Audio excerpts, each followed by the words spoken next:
സ്വർഗീയ സംഗീതമുയരുന്നു ഭൂലോകം മുഴുവൻ കരുണയേഴും തിരുസ്നേഹം നൽകി തരുവാനായി ഭൂലോകം മുഴുവൻ കരുണയേഴും തിരുസ്നേഹം നൽകി തരുവാനായി ഈശോ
പരിശുദ്ധ പരമ ദിവ്യകാരുണ്യത്തിന് എന്നേരവും ആരാധനയും സ്തുതിയും പുകഴ്ചയും ഉണ്ടായിരിക്കട്ടെ.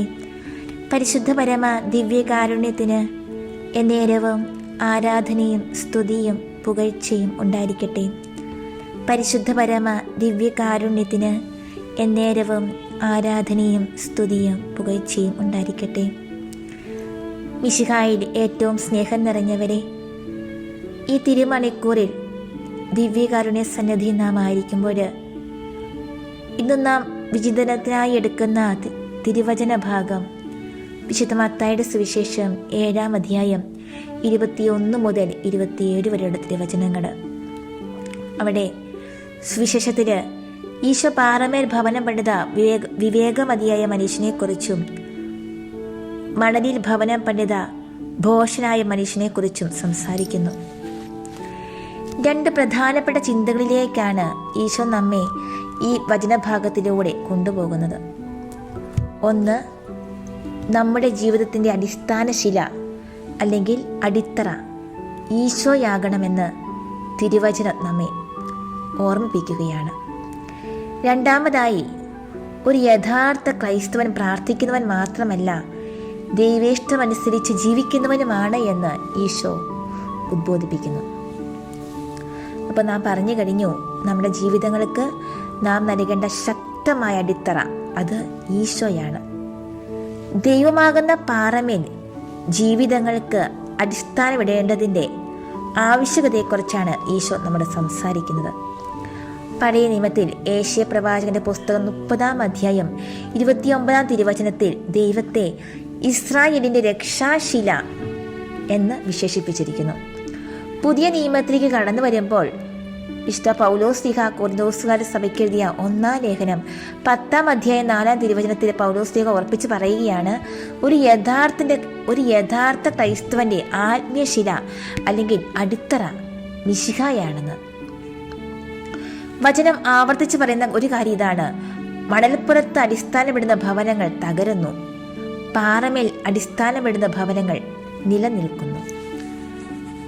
പ്രധാനമായും മിശിഹായിൽ അടിസ്ഥാനമുറപ്പിച്ചവർ അവിടുത്തെ ശക്തി മനസ്സിലാക്കുന്നു. ലോകത്തിൽ അനേകർ മിശിഹായാകുന്ന അടിത്തറമേൽ ഉറച്ചു നിന്നവരായിട്ടുണ്ട്. ആരോഗ്യരംഗത്ത് വൻ കുതിച്ചുചാട്ടത്തിന് കാരണമായ MRI സ്കാനർ കണ്ടുപിടിച്ചത് ഡോക്ടർ റെയ്മണ്ട് വാഹൻ ഡെമേഡിയൻ ആയിരുന്നു. തൻ്റെ കണ്ടുപിടുത്തത്തെക്കുറിച്ച് അദ്ദേഹം എഴുതിയത്, എൻ്റെ വിജയത്തിൻ്റെ പിന്നിൽ ഞാൻ ആശ്രയമുറപ്പിച്ച എൻ്റെ ദൈവത്തിൻ്റെ കരങ്ങളായിരുന്നു എന്നാണ്. എൻ്റെ വിജയത്തിൻ്റെ പിന്നിൽ ഞാൻ ആശ്രയമുറപ്പിച്ച എൻ്റെ ദൈവത്തിൻ്റെ കരങ്ങളായിരുന്നു എന്ന്. അതുപോലെ വിശുദ്ധ മദർ തെരേസയെക്കുറിച്ച് സംതിങ് ബ്യൂട്ടിഫുൾ ഫോർ ഗോഡ് എന്ന മനോഹരമായ പുസ്തകം എഴുതിയ BBC അറിയപ്പെടുന്ന കമാൻഡറായിരുന്ന മാൽക്കം മഗ്രിച്ച് ഒരു കൂടിക്കാഴ്ചയിൽ മദറിനോട് ചോദിച്ചു, മദർ, എങ്ങനെയാണ് അങ്ങയ്ക്ക് ഇത്ര അതിശയകരമായ ആശയങ്ങൾ ലഭിക്കുന്നത്? മദറിന്റെ മറുപടി ശ്രദ്ധേയമാണ്. ഞാൻ ഒരു സാധാരണക്കാരിയാണ്, എന്നാൽ അസാധാരണനായ സർവശക്തന്റെ മുൻപിൽ അനേക മണിക്കൂറുകൾ ചെലവഴിക്കുമ്പോഴാണ് എനിക്ക് അസാധാരണമായ ആശയങ്ങൾ ലഭിക്കുന്നത്. മദർ ഒരിക്കൽ പറഞ്ഞിട്ടുണ്ട്, ഞാൻ ഈശോയുടെ കയ്യിലെ ഒരു കൊച്ചു പെൻസിൽ മാത്രമാണെന്ന്. അതുപോലെ വിശുദ്ധ ജോൺ പോൾ രണ്ടാമൻ മാർപ്പാപ്പ ഒരു ദിവസം തന്റെ സ്വകാര്യ ചാപ്പലിൽ പ്രാർത്ഥനയിൽ മുഴുകിയിരിക്കുകയായിരുന്നു. അപ്പോൾ അദ്ദേഹത്തിന്റെ സെക്രട്ടറി വളരെ തിടുക്കത്തിൽ വന്ന് പരിശുദ്ധ പിതാവിനെ വിളിച്ചു. പിതാവേ, ഒന്ന് പുറത്തേക്ക് വരാമോ? അദ്ദേഹം ചോദിച്ചു, എന്തിനാണ്? സെക്രട്ടറി മറുപടി പറഞ്ഞു, ഒരു വളരെ അടിയന്തര കാര്യം പിതാവിനെ അറിയിക്കാനുണ്ട്. പിതാവ് വളരെ ശാന്തനായി ഇപ്രകാരം പറഞ്ഞു, വളരെ അടിയന്തര കാര്യമാണെങ്കിൽ ഞാൻ കൂടുതൽ പ്രാർത്ഥിക്കേണ്ടതായിട്ടുണ്ട്. മിശിഹായാകുന്ന പാറമേൽ ആഴത്തിൽ അടിസ്ഥാനമിട്ട് വിശുദ്ധ ജീവിതം നയിച്ച വിശുദ്ധ മദർ തെരേസായും വിശുദ്ധ ജോൺ പോൾ പാപ്പായും ക്രൈസ്തവ വിശ്വാസികളായ നമ്മോട് ഓരോരുത്തരോടും ആവശ്യപ്പെടുന്നത് ഇതാണ്: വിവേകത്തോടെ ജീവിതത്തിന് അടിസ്ഥാനമിടുക, ആഴത്തിൽ അടിസ്ഥാനമിടുക, ഉറപ്പുള്ള പാറമേൽ അടിസ്ഥാനമിടുക, മിശിഹായാകുന്ന പാറമേൽ ജീവിതം അർപ്പിക്കുക. സാവുൾ രാജാവും രാജ്യത്തെ മുഴുവൻ പട്ടാളവും കൊല്ലുവാൻ വേണ്ടി വേട്ടയാടിയ മനുഷ്യനായിരുന്നു ദാവീദ്. ഒളിത്താവളങ്ങളിൽ നിന്ന് ഒളിത്താവളങ്ങളിലേക്ക് ഓടിക്കൊണ്ടിരിക്കുമ്പോഴാണ് പല സങ്കീർത്തനങ്ങളും ദാവീദ് രചിച്ചത് എന്ന് നമുക്കറിയാം. പല സങ്കീർത്തനങ്ങളും അദ്ദേഹത്തിന്റെ ജീവിതം തന്നെയായിരുന്നു. ഒരിക്കൽ അദ്ദേഹം പറയുന്നുണ്ട്, സങ്കീർത്തനങ്ങൾ 57:1, വിനാശത്തിന്റെ കൊടുങ്കാറ്റ് കടന്നു പോകുമ്പോളം ഞാൻ അങ്ങയുടെ ചിറകിൻ കീഴിൽ അഭയം തേടുന്നു എന്ന്. മറ്റൊരിടത്ത് ഇപ്രകാരവും, കാട്ടരുവി തേടി നടക്കുന്ന മാൻപേടയെപ്പോലെ എൻ്റെ ഹൃദയം അങ്ങേ തേടുന്നു എന്നും. വിശുദ്ധ ആഗസ്തീനോസ് പറയുന്നത് നമുക്കെല്ലാം അറിയാം. വിശുദ്ധ ആഗസ്തീനോസ് പറയുന്നുണ്ട്, ദൈവത്തിൽ വിനയം പ്രാപിക്കുവോളം എൻ്റെ ഹൃദയം അസ്വസ്ഥമായിരിക്കും. ആഗസ്തീനോസ് തൻ്റെ ജീവിതത്തിലെ സകല പ്രശ്നങ്ങൾക്കുമുള്ള ഉത്തരം കണ്ടെത്തുന്നത് എവിടെയാണ്? തൻ്റെ ജീവിതത്തിൻ്റെ അടിസ്ഥാനം എവിടെയാണ് എന്നാണ് അദ്ദേഹത്തിൻ്റെ വാക്കുകൾ സൂചിപ്പിക്കുന്നത്. അതുപോലെ 800 വർഷങ്ങൾക്ക് മുമ്പ് നിർമ്മിക്കപ്പെട്ട ലോകമഹാത്ഭുതങ്ങളിൽ ഒന്നായ പിസായിലെ ഗോപുരം ചെരിയാനുള്ള കാരണവും അതിൻ്റെ അടിസ്ഥാനം ഉറപ്പിക്കാത്തതിലെ പ്രത്യാഘാതമാണെന്നും നാം ഓർക്കേണ്ടതുണ്ട്. ചില തിരുവചന ഭാഗങ്ങൾ നമുക്ക് ശ്രദ്ധിക്കാം. സങ്കീർത്തനങ്ങൾ 32:10, കർത്താവിൽ ആശ്രയിക്കുന്നവനെ അവിടുത്തെ സ്നേഹം വലയം ചെയ്യും. സങ്കീർത്തനങ്ങൾ 27:1, കർത്താവിൻ്റെ പ്രകാശവും രക്ഷയുമാണ്, ഞാൻ ആരെ ഭയപ്പെടണം? കർത്താവ് എൻ്റെ ജീവിതത്തിന് കോട്ടയാണ്, ഞാൻ ആരെ പേടിക്കണം? സുഭാഷിതങ്ങൾ 3:5, കർത്താവിൽ പൂർണ്ണ ഹൃദയത്തോടെ വിശ്വാസം അർപ്പിക്കുക, സ്വന്തം ഹൃദയത്തെ ആശ്രയിക്കുമരുത്. സുഭാഷിതങ്ങൾ 16:3, നിന്റെ പ്രയത്നം കർത്താവിൽ അർപ്പിക്കുക, നിന്റെ പദ്ധതികൾ ഫലമണിയും. ജെറമിയ 17:7, കർത്താവിൽ ആശ്രയിക്കുന്നവൻ അനുഗ്രഹീതൻ, അവന്റെ പ്രത്യാശ അവിടുന്ന് തന്നെ. ഈ തിരുവചനങ്ങൾ കർത്താവിൽ അടിസ്ഥാനം അർപ്പിക്കുവാൻ നമ്മെ ശക്തരാക്കട്ടെ. രണ്ടാമതായി, ഒരു യഥാർത്ഥ ക്രൈസ്തവൻ പ്രാർത്ഥിക്കുന്നവൻ മാത്രമല്ല, ദൈവം ആഗ്രഹിക്കുന്ന രീതി ജീവിക്കുന്നവനുമാണ്.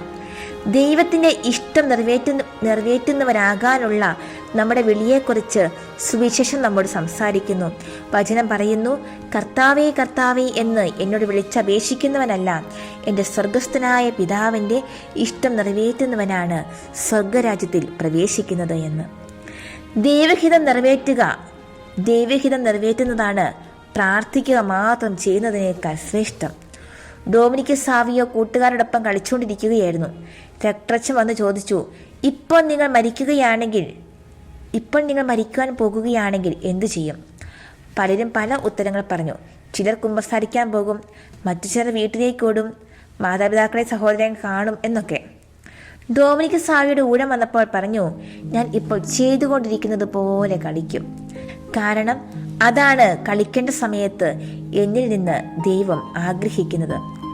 എല്ലാ സമയത്തും നാം ചെയ്തുകൊണ്ടിരിക്കുന്ന പ്രവൃത്തി ദൈവഹിതമാണെന്ന് പറയാൻ നമുക്ക് കഴിയുമോ? മരണം മുന്നിൽ കാണുമ്പോൾ നല്ലവരാകുവാൻ ഓടുന്നവരാണ് മിക്കവരും. ദൈവഹിതം മാത്രം നിറവേറ്റുന്നവർ മരണത്തെ പേടിക്കേണ്ടതില്ല. മരിക്കുമെന്ന അവസ്ഥ വരുമ്പോഴാണ് ജീവിതത്തിൽ പ്രധാനപ്പെട്ടതെന്ന് കരുതുന്ന കാര്യങ്ങളിലേക്ക് കടക്കുന്നതെങ്കിൽ നാം സ്വർഗരാജ്യത്ത് നിന്ന് എത്രയോ അകലെയാണ്. എങ്ങനെയാണ് ദൈവഹിതം തിരിച്ചറിയുക? നമ്മുടെ ഹിതത്തെ ബലിപീഠത്തിൽ ഒരു കാഴ്ച വസ്തു പോലെ സമർപ്പിക്കുക. സ്വന്തം ആഗ്രഹങ്ങളെയും വികാരങ്ങളെയും അടക്കി വയ്ക്കാതെ ദൈവഹിതം തെളിഞ്ഞു വരില്ല. അല്ലാത്ത പക്ഷം സ്വന്തം ഹിതം ദൈവഹിതമായി തെറ്റിദ്ധരിക്കാനിടയാകും. ദൈവഹിതം നിറവേറ്റാൻ തടസ്സമായി നിൽക്കുന്നത് നമ്മുടെ പാപങ്ങൾ, തിന്മകൾ ഇവ തന്നെയാണ്. പാപത്തിന് നാം ഇംഗ്ലീഷിൽ സിൻ എന്ന് പറയുന്നു. അതിന് നടുവിൽ ഐ അല്ലെങ്കിൽ ഞാൻ തന്നെ, അതായത് എൻ്റെ ഇഷ്ടങ്ങൾ തന്നെ. എൻ്റെ ഇഷ്ടങ്ങളെക്കാൾ ഉപരി ദൈവത്തിൻ്റെ ഇഷ്ടങ്ങളെ അന്വേഷിക്കുമ്പോൾ, ദൈവത്തെ സ്നേഹിക്കുമ്പോൾ നാം പ്രതീക്ഷിക്കാത്ത പലതും സംഭവിക്കുന്നു.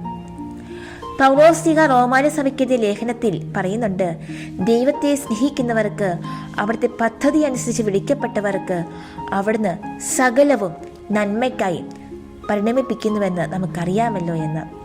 നമ്മുടെ ഇഷ്ടങ്ങളെ ത്യജിച്ച് ദൈവത്തെ സ്നേഹിച്ചാൽ നമ്മളെ സിൻ മാറി നാമെല്ലാം സൺ ആയി ദൈവത്തിൻ്റെ പുത്രന്മാരും പുത്രിമാരുമായി മാറും. നമുക്കും പ്രാർത്ഥിക്കാം. മിശിഹായാകുന്ന ശിലയിൽ അടിസ്ഥാനമർപ്പിച്ചവരായി ജീവിക്കാൻ വേണ്ട കൃപ സ്വന്തമാക്കാൻ, വെറുതെ പ്രാർത്ഥിക്കുന്നവർ മാത്രമാകാതെ ദൈവിഷ്ടം നിറവേറ്റുന്നവരാകാൻ, സ്വർഗരാജ്യം സ്വന്തമാക്കാൻ, അങ്ങനെ യഥാർത്ഥ ക്രൈസ്തവരാകാനുള്ള അനുഗ്രഹത്തിനായി നമുക്ക് പ്രാർത്ഥിക്കാം. ഈ നോമ്പ് കാലത്തിൽ നമ്മുടെ ഇഷ്ടങ്ങളെ വെടിയാനുള്ള നോമ്പായിരിക്കട്ടെ നമ്മൾ എടുക്കേണ്ടത്.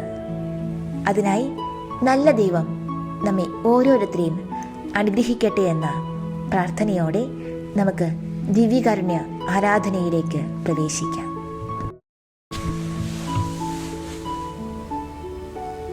ഏറ്റവും സജീവനായി ദിവ്യകാരുണ്യത്തിൽ എഴുന്നള്ളിയിരിക്കുന്ന പിതാവും പുത്രനും പരിശുദ്ധാത്മാവുമായ ത്രിയേക ദൈവമേ, ഈ തിരുമണിക്കൂറിൽ അങ്ങയുടെ സന്നിധാനത്തിനായിരുന്നു കൊണ്ട് ഞങ്ങൾ അങ്ങയെ ആരാധിക്കുന്നു, സ്തുതിക്കുന്നു, മഹത്വപ്പെടുത്തുന്നു. ഈശോയെ, ഞങ്ങൾ ഈ നിമിഷങ്ങളിൽ ധ്യാനിക്കുകയായിരുന്നു. ഞങ്ങളുടെ ഇഷ്ടങ്ങളെ ത്യജിച്ചാൽ മാത്രമേ ഞങ്ങൾക്ക് അങ്ങയുടെ സ്വന്തമാകുവാനായി സാധിക്കുകയുള്ളൂ. അങ്ങയിൽ അടിസ്ഥാനമുറപ്പിച്ചാൽ മാത്രമേ ഞങ്ങളുടെ ജീവിതം അങ്ങ് ആഗ്രഹിക്കുന്നത് പോലെ ഫലമണിയുകയുള്ളൂ. ഈശോയെ, അങ്ങയുടെ ജീവിതകാലം മുഴുവൻ പിതാവായ ദൈവത്തിൽ അങ്ങയുടെ ജീവിതം അടിസ്ഥാനമിട്ടു. പിതാവായ ദൈവത്തിൻ്റെ ഹിതപ്രകാരം മാത്രം ജീവിച്ചു. അതിൻ്റെ ഫലമായിരുന്നല്ലോ കാൽവരിയിലേക്കുള്ള കുരിശുയാത്ര. ഞങ്ങളും ആ യാത്രയിൽ അങ്ങയുടെ കൂടെ സഞ്ചരിക്കട്ടെ.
തൂമന്ദഹാസത്താൽ ലോകത്തെ കുളിർപ്പിച്ച ഈശോയുടെ തിരുമുഖത്തെ അവിടുത്തെ ശത്രുക്കൾ ഉമനീർ കൊണ്ട് കളങ്കപ്പെടുത്തി. നിർമ്മലരായ കുഞ്ഞുങ്ങളെ വാത്സല്യപൂർവ്വം തലോടുകയും രോഗികളെ സുഖപ്പെടുത്തുകയും ചെയ്ത മനോഹരമായ കരങ്ങളെ അവർ ബന്ധിക്കുകയും ആണികൾ കൊണ്ട് തുളയ്ക്കുകയും ചെയ്തു. നന്മ ചെയ്തുകൊണ്ട് കടന്നുപോയ ഈശോയുടെ പാദപത്മങ്ങളെ മരക്കുരിശോട് ചേർത്ത് അവർ ആണിതറച്ചു. അധ്വാനിക്കുന്നവരെയും ഭാരം വഹിക്കുന്നവരെയും തൻ്റെ തിരുമാറോട് ചേർത്ത് ആശ്വസിപ്പിച്ച സ്നേഹം വഴിഞ്ഞൊഴുകുന്ന ഈശോയുടെ ഹൃദയം കുന്തം കൊണ്ടവർ കുത്തിത്തുറന്നു. അവർ വിചാരിച്ചു അവൻ എന്നേക്കുമായി മരിച്ചെന്ന്. ഇല്ല, അവൻ മരിച്ചില്ല, എന്നേക്കും ജീവിക്കുന്നു.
രക്ഷാകര ദൗത്യത്തിൻ്റെ പരിസമാപ്തിയിൽ ബലിയർപ്പിക്കപ്പെട്ട നാഥൻ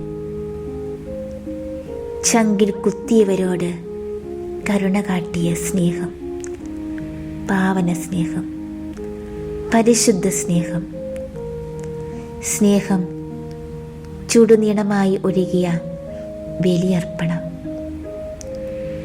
പിച്ചച്ചീന്തിയവരോട് സ്നേഹം കാട്ടിയ കാരുണ്യബലി. അതെ, നാഥന് ഇവിടേക്ക് വഴിതെളിച്ച വിശുദ്ധ യോഹന്നാന്റെ സുവിശേഷം 13-ാം അധ്യായം 27-ാം തിരുവചനം 31-ാം തിരുവചനങ്ങളിലൊക്കെ യൂദാസിൻ്റെ സ്വാതന്ത്ര്യം കാക്കുന്ന കർത്താവ്, യൂദാസിൻ്റെ ഇമേജ് അല്ലെങ്കിൽ സൽപ്പേര് സംരക്ഷിക്കുന്ന കർത്താവ്, യൂദാസിനെ സ്നേഹിത എന്ന് വിളിച്ചുകൊണ്ട് വിജയം പ്രഘോഷിക്കുന്ന കർത്താവ്, യൂദാസിൻ്റെ തിരസ്കരണത്തിലൂടെ മഹത്വത്തിലേക്ക്.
തന്നെ തിരസ്കരിക്കുമെന്നും അറിയാമായിട്ടും യൂദാസിൻ്റെ കാൽ കഴുകി ചുംബിക്കുന്ന കർത്താവ്, നമ്മെ തിരസ്കരിക്കുന്ന എതിർക്കുന്നവരുടെ കാൽ കഴുകാൻ എനിക്കാകുമോ?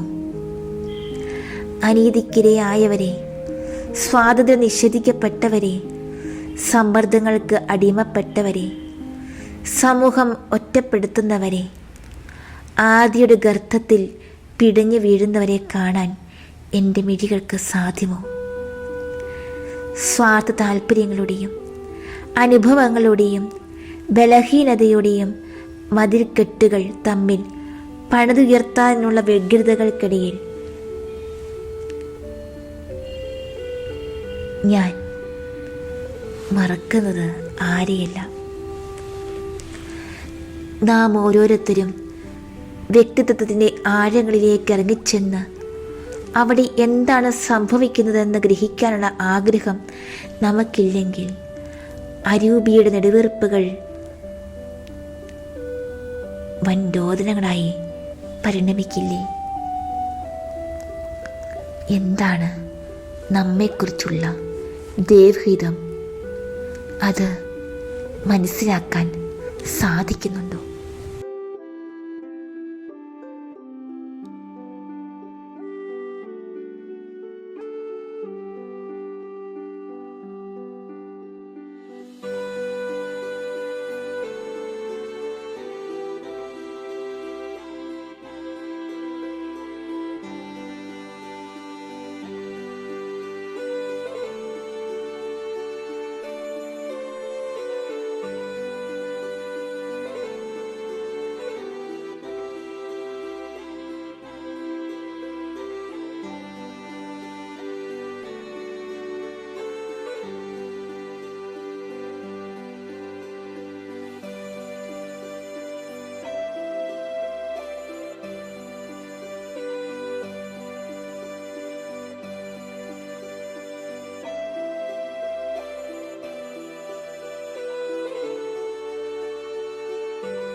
താബോറിൽ നിന്ന് താഴ്വരകളിലേക്ക് ഇറങ്ങി കാൽവരി കയറണം, മരിക്കണം.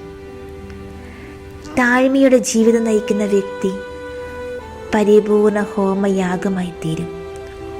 പൂക്കളും പുഴകളും നീർച്ചാലുകളും നിറഞ്ഞ പറുദീസ് സദൈവം മനുഷ്യന് നൽകി. തേനൊഴുകുന്ന വാഗ്ദത്ത ഭൂമിയും അതോടൊപ്പം ചുട്ടുപഴുക്കുന്ന മലർക്കാടും രക്തമൊഴുകുന്ന ഗോൽഗോഥായും മരുഭൂമിയും ചോരയും വാളും സ്നേഹത്തിൻ്റെ സമ്മാനങ്ങൾ. ഗുരു നടന്ന അതേ വഴിയാണ് ശിഷ്യ നടക്കേണ്ട വഴിയും. അത് ചെയ്തു കൂട്ടുന്ന വലിയ പ്രവൃത്തികളോ നെയ്തുകൂട്ടുന്ന പ്ലാനുകളോ സഹനത്തിൻ്റെ ആധിക്യമോ ഒന്നുമല്ല.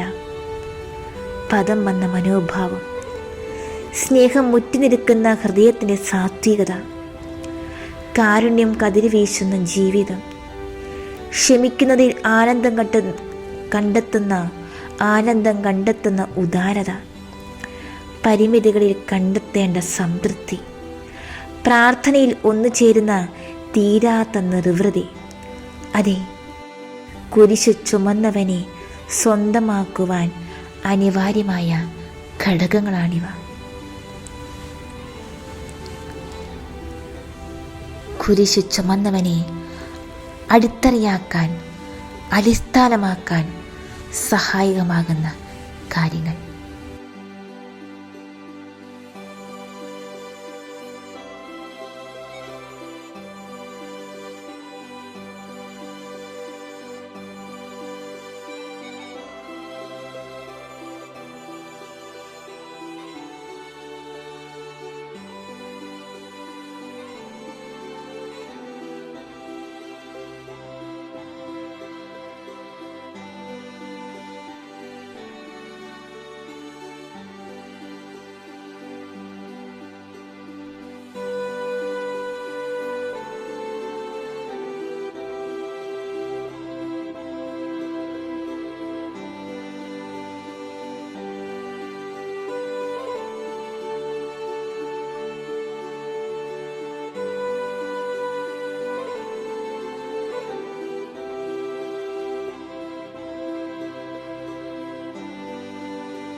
എല്ലാം ഉപേക്ഷിക്കുക.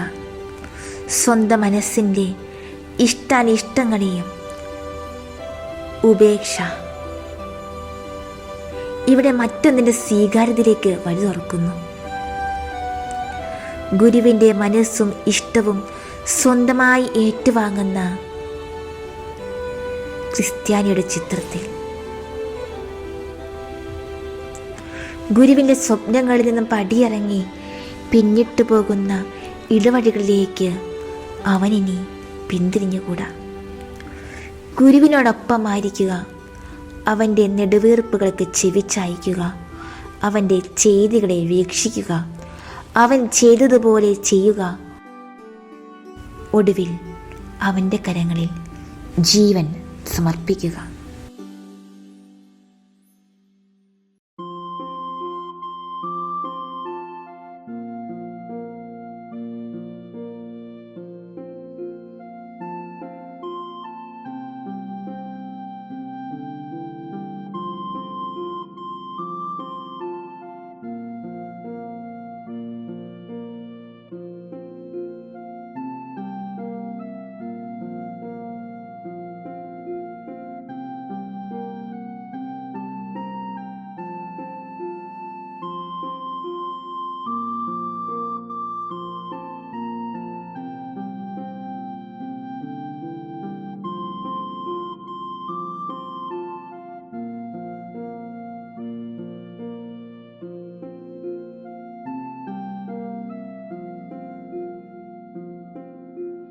നമ്മുടെ ജീവിതത്തിലെ എല്ലാറ്റിനുമുപരി നമുക്ക് ഈശോയ്ക്ക് പ്രാധാന്യം കൊടുക്കാം. അധികാരം ഉപേക്ഷിച്ച് എന്തിന് തനിക്ക് തന്നെ സ്വന്തമായുള്ള നെഞ്ചിലെ അഹംബോധത്തെയും വെടിഞ്ഞ് ഗുരുപാദത്തിൽ ഒഴിഞ്ഞ പാത്രം കണക്കെ അപരന് വേണ്ടി ഹോമിക്കപ്പെടാനുള്ള ബലിവസ്തുവായി അനുദിന ജീവിത അനുഭവങ്ങളുടെ വഴിയിലൂടെ കാൽവരിയിലെ യാഗപീഠത്തിലേക്ക് നടന്നു നീങ്ങാം. 3 ആടുകളിൽ പിടഞ്ഞു തൂങ്ങുന്ന ഗുരുവിൻ്റെ വിലാപങ്ങൾ ഉറങ്ങുന്ന ആ ഗിരിനിരയിൽ മറ്റൊരു പെസഹ കുഞ്ഞാട്. കാൽവരിയുടെ ഭയചകിതമായ നിശബ്ദതയിൽ, ശൂന്യതയിൽ, നിഷ്ഠൂരതയിൽ സ്നേഹനാഥൻ ഉയർത്തപ്പെട്ട ക്ഷണം മുതൽ എത്ര നീറുന്ന മനസ്സിനും പതറുന്ന ഹൃദയത്തിനും വേയ്ക്കുന്ന കാലിനും സ്നേഹനാഥൻ ആലംബമായിരുന്നില്ലേ? ക്രൂശിതൻ ജീവിതഗാനത്തിൻ്റെ പരിസമാപ്തിയാണ്. നമ്മുടെ ജീവിതത്തിന് മനോജ്ഞമായ മകുടം ചാർത്തലാണ്. യാതനകളും മനോവേദകളും കൊണ്ട് നീറിക്കൊണ്ടിരിക്കുന്ന ഹൃദയങ്ങളെ തണുപ്പിക്കുന്ന ശീതള സുന്ദരമായ സ്നേഹദ്രവ്യമാണ്.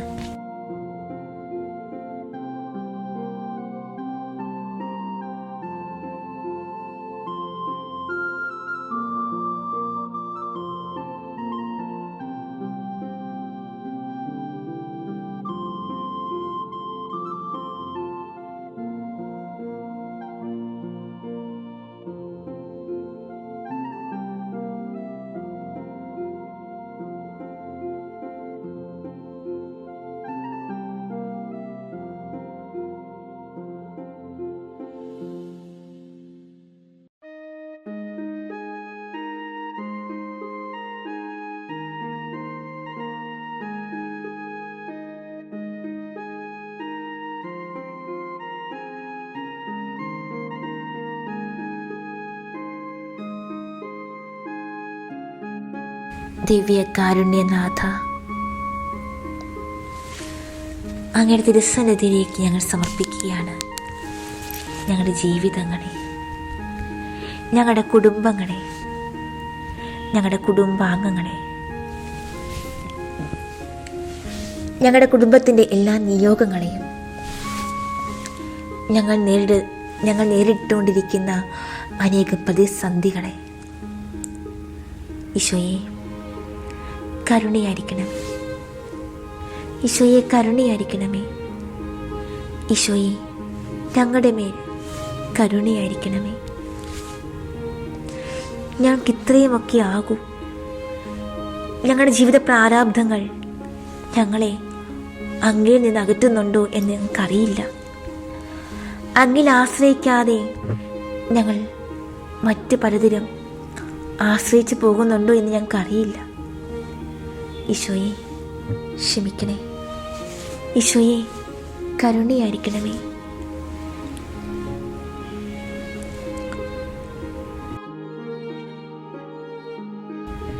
ഈശോയെ ഞങ്ങളുടെ കുടുംബങ്ങളെ ഇന്ന ദിവസം പൂർണ്ണമായി സമർപ്പിക്കുകയാണ്. ഞങ്ങളുടെ കുടുംബത്തിൻ്റെ എല്ലാ നിയോഗങ്ങളെ സമർപ്പിക്കുകയാണ്. ഞങ്ങളുടെ പ്രിയപ്പെട്ട മക്കളെ സമർപ്പിക്കുകയാണ്. പ്രത്യേകിച്ച് അവർ ഇപ്പോൾ നേരിട്ടുകൊണ്ടിരിക്കുന്ന എല്ലാ ജീവിത പ്രതിസന്ധികളെയും സമർപ്പിക്കുകയാണ്. അവരുടെ ഭാവി ജീവിതങ്ങളെ സമർപ്പിക്കുന്നു. ഈശോയെ, നന്മയിൽ വളർത്തണമേ. അങ്ങേക്ക് ഏറ്റവും ഇഷ്ടപ്പെട്ട കുഞ്ഞുങ്ങളായി അവരെ വളർത്തണമേ. ഈശോയെ, ഞങ്ങളുടെ കുടുംബങ്ങൾ ഇന്ന് ഒത്തിരിയേറെ പ്രതിസന്ധികളിലൂടെ കടന്നു പോവുകയാണ്. അപ്പസ്തോല പ്രവർത്തനങ്ങൾ 16:31 പറയുന്നില്ലേ, കർത്താവായ ഈശോയിൽ വിശ്വസിക്കുക, നീ നിന്റെ കുടുംബവും രക്ഷ പ്രാപിക്കും. 1 സാമുവേൽ 25:6 നിങ്ങൾ ഇപ്രകാരം പറയണം, നിനക്ക് സമാധാനം, നിന്റെ ഭവനത്തിലും നിനക്കുള്ള സകലതിനും സമാധാനം. കർത്താവായ ഈശോയെ, ഈ തിരുവചനത്തിൻ്റെ അനന്ത ശക്തിയാൽ ഞങ്ങളുടെ കുടുംബത്തിലെ എല്ലാ കുറവുകളും പരിഹരിച്ച് സമാധാനവും സന്തോഷവും നൽകി അനുഗ്രഹിക്കണമേ. ജോബ് 1:10 അങ്ങ് അവനും അവൻ്റെ ഭവനത്തിനും സമ്പത്തിനും ചുറ്റും വേലി കെട്ടി സുരക്ഷിതത്വം നൽകി. അവൻ്റെ പ്രവൃത്തികളെ അനുഗ്രഹിച്ചു, അവൻ്റെ സമ്പത്ത് വർദ്ധിപ്പിക്കുകയും ചെയ്തു. ജോബ് 5:24 നിന്റെ കൂടാരം സുരക്ഷിതമാണെന്ന് നീ അറിയും. നിന്റെ ആലകൾ പരിശോധിക്കുമ്പോൾ ഒന്നും നഷ്ടപ്പെട്ടതായി കാണില്ല. കർത്താവായ ഈശോയെ, ഈ തിരുവചനത്തിൻ്റെ അനന്ത ശക്തിയാൽ ഞങ്ങളുടെ കുടുംബത്തിലെ എല്ലാ കുറവുകളും പരിഹരിച്ച് സമാധാനവും സന്തോഷവും നൽകി അനുഗ്രഹിക്കണമേ. നെഹെമ്യാ 4:14 അവരെ ഭയപ്പെടേണ്ട, നിങ്ങളുടെ സഹോദരന്മാർ, പുത്രീപുത്രന്മാർ, ഭാര്യമാർ എന്നിവർക്കും നിങ്ങളുടെ ഭവനങ്ങൾക്കും വേണ്ടി പോരാടുന്ന ഉന്നതനും ഭീതികരനുമായ കർത്താവിനെ ഓർക്കുവിൻ. കർത്താവായ ഈശോയെ, ഈ തിരുവചനത്തിൻ്റെ അനന്തശക്തിയാൽ ഞങ്ങളുടെ കുടുംബത്തിലെ എല്ലാ കുറവുകളും പരിഹരിച്ച് സമാധാനവും സന്തോഷവും നൽകി അനുഗ്രഹിക്കണമേ. തോബിത്ത് 3:16 എന്നെ ഓർക്കുകയും കാരുണ്യപൂർവ്വം കടാക്ഷിക്കുകയും ചെയ്യണമേ. എൻ്റെയും എൻ്റെ പിതാക്കന്മാരുടെയും പാപങ്ങൾക്കും ഞാൻ അറിയാതെ ചെയ്ത അപരാധങ്ങൾക്കും അങ്ങ് ശിക്ഷ നൽകരുത്. ഇരുവരുടെയും പ്രാർത്ഥന ദൈവത്തിൻ്റെ മഹനീയ സന്നിധിയിലെത്തി. കർത്താവേ, ഈ തിരുവചനത്തിൻ്റെ അനന്ത ശക്തിയാൽ ഞങ്ങളുടെ കുടുംബത്തിലെ എല്ലാ കുറവുകളും പരിഹരിച്ച് സമാധാനവും സന്തോഷവും നൽകി അനുഗ്രഹിക്കണമേ. 2 സാമുവേൽ 7:29 അടിയൻ്റെ കുടുംബം അങ്ങയുടെ മുൻപിൽ നിന്ന് ഒരിക്കലും മാറിപ്പോകാതിരിക്കേണ്ടതിന് അതിനെ അനുഗ്രഹിക്കാൻ തിരുവുള്ളമാകണമേ. ദൈവമായ കർത്താവേ, അങ്ങ് വാഗ്ദാനം ചെയ്തിരിക്കുന്നു, അവിടുത്തെ അനുഗ്രഹത്താൽ അടിയൻ്റെ കുടുംബം എന്നേക്കും അനുഗ്രഹീതമാകും. കർത്താവായ യേശുവേ, ഈ തിരുവചനത്തിൻ്റെ അനന്ത ശക്തിയാൽ ഞങ്ങളുടെ കുടുംബത്തിലെ എല്ലാ കുറവുകളും പരിഹരിച്ച് സമാധാനവും സന്തോഷവും നൽകി അനുഗ്രഹിക്കണമേ. ജോഷുവ 24:15 ഞാനും എൻ്റെ കുടുംബവും കർത്താവിനെ സേവിക്കും. ലൂക്ക 19:9 ഈശോ അവനോട് പറഞ്ഞു, ഇന്ന് ഈ ഭവനത്തിന് രക്ഷ ലഭിച്ചിരിക്കുന്നു. കർത്താവായ ഈശോയെ, ഈ തിരുവചനത്തിൻ്റെ അനന്ത ശക്തിയാൽ ഞങ്ങളുടെ കുടുംബത്തിലെ എല്ലാ കുറവുകളും പരിഹരിച്ച് സമാധാനവും സന്തോഷവും നൽകി അനുഗ്രഹിക്കണമേ. ഏശയ്യ 59:21 കർത്താവ് അരുളി ചെയ്യുന്നു, ഞാൻ അവരുമായി ചെയ്യുന്ന ഉടമ്പടി ഇതാണ്, നിന്റെ മേലുള്ള എൻ്റെ ആത്മാവും നിന്റെ അധരങ്ങളിൽ ഞാൻ നിക്ഷേപിച്ച വചനങ്ങളും നിന്റെയോ നിന്റെ സന്താനങ്ങളുടെയോ അവരുടെ സന്താനങ്ങളുടെയോ അധരങ്ങളിൽ നിന്ന് ഇനി ഒരിക്കലും അകന്നു പോവുകയില്ല. കർത്താവാണ് ഇത് അരുളി ചെയ്യുന്നത്. കർത്താവായ ഈശോയെ, ഈ തിരുവചനത്തിൻ്റെ അനന്ത ശക്തിയാൽ ഞങ്ങളുടെ കുടുംബത്തിലെ എല്ലാ കുറവുകളും പരിഹരിച്ച് സമാധാനവും സന്തോഷവും നൽകി അനുഗ്രഹിക്കണമേ. സങ്കീർത്തനങ്ങൾ 112 1:3 കർത്താവിനെ സ്തുതിക്കുവിൻ. കർത്താവിനെ ഭയപ്പെടുകയും അവിടുത്തെ കൽപ്പനകളിൽ ആനന്ദിക്കുകയും ചെയ്യുന്നവൻ ഭാഗ്യവാൻ. അവൻ്റെ സന്തതി ഭൂമി പ്രബലമാകും, സത്യസന്ധരുടെ തലമുറ അനുഗ്രഹീതമാകും. അവൻ്റെ ഭവന സമ്പദ് സമർത്ഥമാകും, അവൻ്റെ നീതി എന്നേക്കും നിലനിൽക്കും. സങ്കീർത്തനങ്ങൾ 115:12 കർത്താവിന് നമ്മെക്കുറിച്ച് വിചാരമുണ്ട്, അവിടുന്ന് നമ്മെ അനുഗ്രഹിക്കും. അവിടുന്ന് ഇസ്രായേൽ ഭവനത്തെ ആശീർവദിക്കും, അഹ്റോന്റെ ഭവനത്തെ അനുഗ്രഹിക്കും. കർത്താവായ ഈശോയെ, ഈ തിരുവചനത്തിൻ്റെ അനന്തശക്തിയായി ഞങ്ങളുടെ കുടുംബത്തിലെ എല്ലാ കുറവുകളും പരിഹരിച്ച് സമാധാനവും സന്തോഷവും നൽകി അനുഗ്രഹിക്കണമേ. സങ്കീർത്തനം 128:1-3 കർത്താവിനെ ഭയപ്പെടുകയും അവിടുത്തെ വഴികളിൽ നടക്കുകയും ചെയ്യുന്നവൻ ഭാഗ്യവാൻ. നിന്റെ അധ്വാന ഫലം നീ അനുഭവിക്കും, നീ സന്തുഷ്ടനായിരിക്കും. നിനക്ക് നന്മ വരും. നിന്റെ ഭാര്യ ഭവനത്തിൽ ഫലസമർത്ഥമായ മുന്തിരി പോലെയായിരിക്കും. നിന്റെ മക്കൾ നിന്റെ മേശയ്ക്ക് ചുറ്റും ഒലിവ് തൈകൾ പോലെയും. കർത്താവായ ഈശോയെ, ഈ തിരുവചനത്തിലെ അനന്തശക്തിയാൽ ഞങ്ങളുടെ കുടുംബത്തിലെ എല്ലാ കുറവുകളും പരിഹരിച്ച് സമാധാനവും സന്തോഷവും നൽകി അനുഗ്രഹിക്കണമേ. ഏശയ്യ 32:18. എൻ്റെ ജനം സമാധാനപൂർണ്ണമായ വസതിയിൽ പാർക്കും, സുരക്ഷിതമായ ഭവനങ്ങളിലും പ്രശാന്തമായ വിശ്രമ സങ്കേതങ്ങളിലും തന്നെ. കർത്താവായ ഈശോയെ, ഈ തിരുവചനത്തിലെ അനന്തശക്തിയാൽ ഞങ്ങളുടെ കുടുംബത്തിലെ എല്ലാ കുറവുകളും പരിഹരിച്ച് സമാധാനവും സന്തോഷവും നൽകി അനുഗ്രഹിക്കണമേ. അപ്പസ്തോല പ്രവർത്തനങ്ങൾ 3:25. ഭൂമിയിലെ എല്ലാ കുടുംബങ്ങളും നിന്റെ സന്തതി വഴി അനുഗ്രഹീതമാകും. അപ്പസ്തോല പ്രവർത്തനങ്ങൾ 10:2. അവനും കുടുംബവും ദൈവഭയവും ഭക്തിയുമുള്ളവരായിരുന്നു. അവൻ ജനങ്ങൾക്ക് ഉദാരമായ ദാനധർമ്മം ചെയ്യുകയും ദൈവത്തോട് നിരന്തരം പ്രാർത്ഥിക്കുകയും ചെയ്തു പോന്നു. കർത്താവായ ഈശോയും, ഈ തിരുവചനത്തിന് അനന്തശക്തിയാൽ ഞങ്ങളുടെ കുടുംബത്തിലെ എല്ലാ കുറിവുകളും പരിഹരിച്ച് സമാധാനവും സന്തോഷവും നൽകി അനുഗ്രഹിക്കണമേ.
കർത്താവിൻ്റെ സന്നിധി നമുക്ക് നന്ദിയോടെ ആയിരിക്കാം. തിരുവചനത്തിൻ്റെ അഭിഷേക ശക്തി നമ്മിൽ അറിയുവാനായി നമുക്ക് പ്രാർത്ഥിക്കാം. എല്ലാ കുടുംബങ്ങളും, കുടുംബാംഗങ്ങളും, എല്ലാ ക്രിസ്ത്യാനികളും മിശിഹായിൽ അടിത്തറ ഉറപ്പിക്കുന്നവരാകുവാൻ, ദൈവഹിതമനുസരിച്ച് തങ്ങളുടെ ജീവിതങ്ങളെ ക്രമപ്പെടുത്തുന്നവരാകുവാൻ ദിവ്യകാരുണ്യനാഥ അങ്ങ് അനുഗ്രഹിക്കണമേ. അങ്ങയുടെ ആശീർവാദത്തിനായി ഞങ്ങളിതാ അങ്ങയുടെ തിരുസന്നിധിയിൽ മുട്ടുകൾ മടക്കുന്നു.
േഘമാ